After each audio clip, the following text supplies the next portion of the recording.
오늘 우리가 함께 읽은 본문 말씀은 하나님의 구원을 호소하는 다윗의 기도문입니다.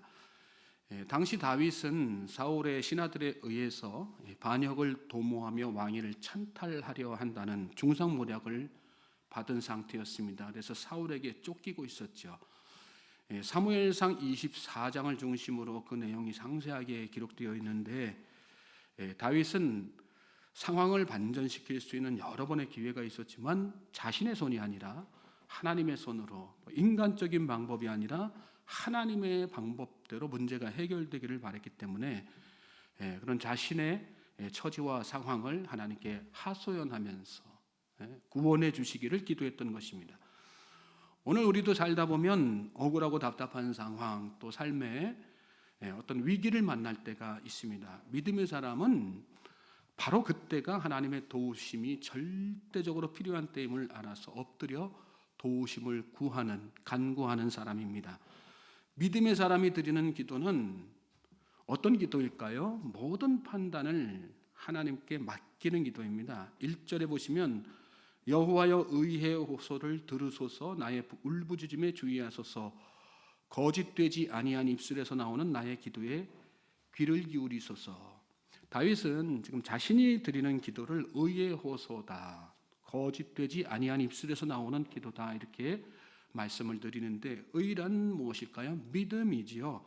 다윗은 의로우신 하나님께서 자신의 이 상황을 두고 누가 거짓말을 하고 있는지, 누가 진실된 자인지 분명하게 아시고 정확하게 판단하실 것을 믿고 있었던 것입니다. 그리고 그 믿음을 통해서 하나님께서 자신의 기도를 들으실 것을, 또 자신의 그 울부짖음을 외면하지 않으실 것을 마음속에 확신하는 것을 말씀 가운데서 보게 되죠. 그래서 6절 말씀에서도 넘어가서 보시면 하나님이여 내게 응답하시겠으므로 내가 불렀사오니 내게 귀를 기울여 내 말을 들으소서, 그렇게 또 말씀하는 것을 보게 되죠. 그렇습니다. 여러분, 하나님은 어떤 분이세요? 정직한 분이세요. 또 거짓을 용납하지 않으시는 분이십니다.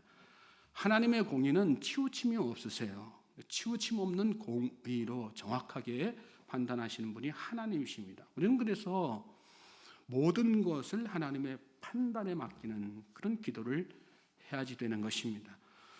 또 믿음의 사람이 드리는 기도는 삶으로 드리는 기도인 것을 오늘 말씀 가운데서 하나 깨닫게 되죠. 2절 말씀 보시면 주께서 나를 판단하시며 주의 눈으로 공평함을 살피소서. 다윗이 지금 하나님 앞에 기도하면서 나를 공평하게 판단해달라, 이렇게 말씀드리고 있는 거예요. 그리고 그 뒤에 이어지는 5절까지 말씀에서 다윗이 그렇게 하나님 저 공평하게 판단해 주십시오, 자신감이 있는 거잖아요. 그렇게 기도할 수 있는 그 배경에 대해서 또 이 말씀을 드리죠. 보시면 주께서 내 마음을 시험하시고 밤에 내게 오시어서 나를 감찰하셨으나 흠을 찾지 못하셨사오니 내가 결심하고 입으로 범죄하지 아니하리이다. 사람의 행사로 논하면 나는 주의 입술의 말씀을 따라 스스로 삼가서 포악한 자의 길을 가지 아니하였사오며 나의 걸음이 주의 길을 굳게 지키고 실족하지 아니하였나이다. 이 말씀, 우리 눈길을 끄는 말씀 표현이 있죠. 사람의 행사로 논하면, 하나님의 기준에서 보면 의인은 한 사람도 없죠. 그래서 이 다윗도 그것을 알고 있는 거예요. 내가 하나님의 기준에서 볼 때는 저는 분명히 죄인입니다. 그러면서 그러나 하나님, 세상을 살아가는 이 사람들의 기준에서 보면 그래도 하나님 저를 긍휼히 여기실 만한 구석이 있는 사람 아니겠습니까? 제가 믿음의 사람으로서 이 사람의 기준으로 하면 그래도 하나님 말씀 따라 살려고 애쓰고, 또 포악한 자들의 길을 가지 않으려고 제 스스로 막 삼가면서 사는 거, 내 걸음이 어떻게 해서든지 주의 길을 지켜서 실족하지 않으려고 애썼던 거 주님 아시지 않습니까? 그러니 하나님 저를 불쌍히 여기시고 저의 그런 수고와 노력들을 좀 헤아려 주십시오, 그렇게 기도하는 거예요. 그러면 이거는 부자가, 예수님 비유 말씀에 나오는 부자가 세리 향해 가지고 세리 바라보면서 성전에서 두 손 높이 들고 하나님 저는 저 세리와 같지 않습니다, 이렇게 자기 의를 드러내는 기도와는 차원이 다른 기도예요. 나를 드러내려는 기도가 아니라 하나님, 제가 하나님 앞에서는 분명 부족한 자이지만 그래도 이 땅에 살면서 하나님의 백성으로서 믿음의 사람으로서 제가 그런 어떤 믿음으로 살려고 하는, 완전하지는 못하지만 그런 믿음으로 살려고 노력하고 애썼던 거, 하나님 그것 정도는 하나님 아시고 또 하나님 그거 좀 헤아려 주셔서 저를 구원해 주시면 안 되겠습니까? 그렇게 하나님 앞에 기도하는 거죠. 뭘 깨닫습니까? 여러분, 참된 기도란 우리 삶 가운데에서 삶으로 드리는 기도여야지 되는 거예요. 삶이 예배여야지 된다. 삶이 기도여야지 된다. 여러분, 그 말씀은 진리예요. 우리 믿음의 사람으로서 세상을 살아나갈 때 우리의 믿음하고 또 실제 생활하고 갭이 생기는 건 뭡니까? 삶이 예배가 되지 못하고 삶이 기도가 되지 못하기 때문인 거죠. 예배가 관념이 되고 기도가 그냥 형식적인 게 되고 삶과는 동떨어진 게 되기 때문에 항상 우리 삶 가운데 문제가 있는 거 아니겠습니까? 삶이 예배고 삶이 기도인 그런 삶을 살아도 실수하고 죄 짓는 것이 사실은 인간의 연약한 모습이고 그 안에 있는 죄의 본성이거든요. 그런데 남들처럼 죄 짓고 남들과 전혀 다르지 않는 그런 삶, 무분별한 삶을 살면서 단지 기도의 형식만 갖추었다고 해서 그게 기도가 아니란 말씀이죠. 저는 저와 여러분이 하나님 앞에 기도할 때 삶에서 우리가 부족해서 완전할 수는 없어요. 그렇지만 내가 하나님 앞에 정말 하는 기도라는 그거지 않습니까? 하나님이 살아계신다는 것을 전제로 해서 그걸 믿고 확신하는 가운데서 드리는 게 기도 아니겠어요? 그러니까 우리 삶도 우리의 실제적인 삶도 그렇게 정말 내 삶 가운데서 하나님께서 분명히 살아계시고 역사하신다는 그 믿음을 바탕으로 해서 삶을 살아낼 수 있는, 그리고 그걸 근거로 해서 하나님 앞에 긍휼을 구하는 그런 기도의 사람이 될 수 있기를 주님의 이름으로 소망하고 축복합니다.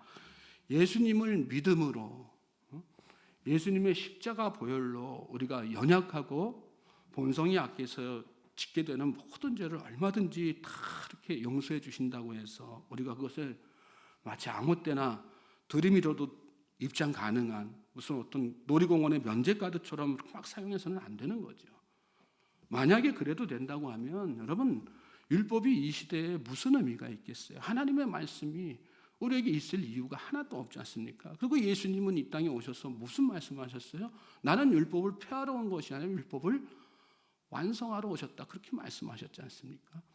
그러므로 오늘 우리의 신앙생활이 우리가 하나님 앞에 입술로 기도하는 것만큼 삶으로도 기도할 수 있는 그런 믿음의 성도들 될 수 있길 주님의 이름으로 소망하고 축복합니다. 하나님은 우리의 삶을 다 보시는 분이세요. 그리고 삶을 기도로 봐주시는 분이 하나님이십니다. 우리가 잘 아는 히스기야를 보십시오. 중병에 걸려 죽게 되었을 때 그 어떤 기도 드려요? 여호와여 구하오니 내가 주 앞에서 진실과 전심으로 행하며 주의 목전에서 선하게 행한 것을 기억하옵소서. 그렇게 통곡하면서 자신이 살면서, 그동안에 살면서 내가 하나님, 하나님께서 죽으라 하시면 내 수명이 여기까지니까 하나님 죽을 수밖에 없는 존재입니다. 그렇지만 하나님, 저를 제 삶에 그래도 하나님 앞에서 좀 선하게 살려고 애썼던 그런 모습들 굽어 살펴보시고 감안해 주셔서 제 수명을 좀 연장해 주시면 안 되겠습니까? 그렇게 통곡하면서 하나님 앞에 기도했던 거예요. 그러니까 하나님께서 그 히스기야의 기도를 들으시고 이사야 선지자 통해서 무슨 말씀하신 거예요? 내가 내 기도를 들었고 내 눈물을 보았노라. 교회 들어오시면 눈에 보이는 탁 정면에 눈에 보이는 성경 구절, 이사야 38장 5절 말씀 아니겠어요? 우리의 행한 것을 보시고 응답하실 때, 우리의 기도를 응답하실 때 우리의 행한 것을 감안하시는 분이 하나님이시라는 것을 잘 깨닫고 오늘 이 하루도 우리가 열심히 기도하는 것 못지않게 믿음으로 우리가 마땅히 살아야 할 바를 잘 살아낼 수 있는, 그래서 삶이 기도가 되는 이 복된 하루 되기를 다시 한번 주님의 이름으로 소망하고 축복합니다. 다윗은 그렇게 살았던 거예요. 그래서 7절에 보면 죽게 비하는 자들을 그 일어나 치는 자들에게서 오른손으로 구원하시는 이여 주의 기이한 사랑을 나타내소서, 이렇게 하나님 앞에 간구할 수 있었던 것입니다. 하나님의 말씀대로 사는 거, 삶의 기도를 드리는 것, 그것이 하나님께 피하는 것이죠. 마지막으로 믿음의 사람이 드리는 기도는 승리를 확신하는 기도입니다. 8절부터 14절 말씀 우리 한번 같이 읽어볼까요? 시작. 나를 눈동자같이 지키시고 주의 날개 그늘 아래에 감추사 내 앞에서 나를 압제하는 악인들과 나의 목숨을 노리는 원수들에게서 벗어나게 하소서. 그들의 마음은 기름에 잠겼으며 그들의 입은 교만하게 말하나이다. 이제 우리가 걸어가는 것을 그들이 애워싸서 노려보고 땅에 넘어뜨리려 하나이다. 그는 그 움킨 것을 찢으려 하는 사자 같으며 은밀한 곳에 엎드린 젊은 사자 같으니이다. 여호와여 일어나 그를 대항하여 넘어뜨리시고 주의 칼로 악인에게서 나의 영혼을 구원하소서. 여호와여 이 세상에 살아있는 동안 그들의 분깃을 받은 사람들에게서 주의 손으로 나를 구하소서. 그들은 주의 제물로 배를 채우고 자녀로 만족하고 그들의 남은 산업을 그들의 어린 아이들에게 물려주는 자니이다. 막연하게 구하는 기도 같지만 사실은 이거는 다윗이 이렇게 하나님께서 응답하실 것을 확신하는 기도예요. 대적자들로부터 승리 주실 것을 확신하는 그런 기도예요. 여기 말씀 보면 나를 눈동자같이 지키시고 주의 날개 그늘 아래에 감추사 내 앞에서 나를 압제하는 악인들과 나의 목숨을 노리는 원수들에게서 벗어나게 하소서, 이렇게 기도했는데 이 말씀의 근거는요 신명기 32장 10절로 12절 말씀이거든요. 그러니까 이 다윗이 신명기 32장 10절로 12절 말씀을 인용해서 지금 그대로 갖다가 이렇게 기도하는 거예요. 신명기는 어떤 말씀입니까? 모세가 가나안 입성을 앞둔 이스라엘 백성들에게 40년 광야 생활을 다 끝내고 가나안 입성을 목전에 둔 이스라엘 백성들에게 지난 40년 동안 하나님께서 어떤 일을 행하셨는지 그것에 대해서 쫙 설명하고 앞으로 너희들이 대대손손 이렇게 하나님께서 행하신 일들을 전해야지 된다, 그렇게 강조한 설교 말씀 아니겠어요? 거기 보면 여호와께서 그를 황무지에서 짐승이 부르짖는 광야에서 만나시고 호위하시며 보호하시며 자기의 눈동자같이 지키셨도다. 마치 독수리가 자기의 보금자리를 어지럽게 하며 자기의 새끼 위에 너풀거리며 그의 날개를 펴서 새끼를 받으며 그의 날개 위에 그것을 엎는 것 같이 여호와께서 홀로 그를 인도하셨고 그와 함께한 다른 신이 없었도다. 자기의 눈동자같이 이렇게 지키셨도다. 그리고 독수리가 날개를 펴서 새끼를 받으며 없는 것 같이 그렇게 함께한 다른 신이 없었도다. 이 모세가 간증한 거예요. 자기 이 40년 세월 동안 그렇게 하나님께서 하셨다는 거예요.